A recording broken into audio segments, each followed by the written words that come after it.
Hello everyone, my name is Amber and welcome back to Phasmophobia. Today we are looking at the Wraith. The Wraith's description in the journal can be very misleading, as it claims that the Wraith almost never touches the ground. It further explains that the Wraith cannot be tracked by footsteps. This may lead you to believe that you will not be able to hear footsteps when the Wraith is hunting, but this is not true. The Wraith will make the same footstep noises as all other ghost types, and it cannot actually walk through walls. What this does mean, however, is that the Wraith will never leave UV footprints after it has walked through salt, unlike all other ghost types.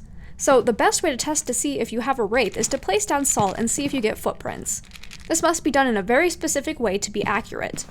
Once a salt pile has been placed and a ghost other than a Wraith steps in it, it will only leave footprints if it ends up walking away from the pile. All ghosts have a chance to just step in a pile and then remain there until they no longer leave UV prints. So, to truly decide a ghost is a Wraith via this method, you must hear footstep noises as the ghost walks away from the pile.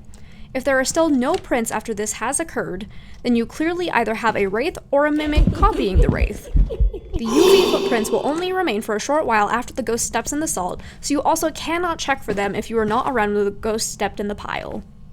And just a word of warning, there can be occasions where the footprints will appear underneath objects like a bed or a floor carpet, making you think it is a Wraith when it is not.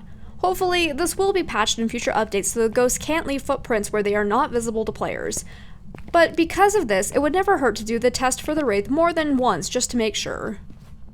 The Wraith also has a rare ability to teleport to a player's location. When this happens, a random EMF level 2 or level 5 will be given off if the players happen to have an EMF with them at the time. So if you are walking around a map and there has been no ghost activity, but you still get an EMF level 2 or 5 for no apparent reason, this could be an indicator that the Wraith has used a special ability.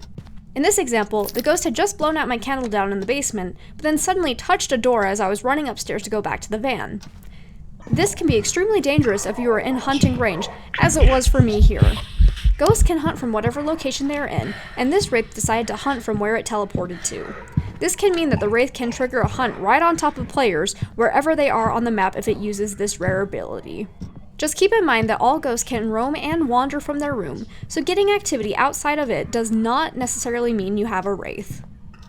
The journal also says that the Wraiths have a toxic reaction to salt, and hypothetically this means the Wraith will have increased activity after stepping in the salt.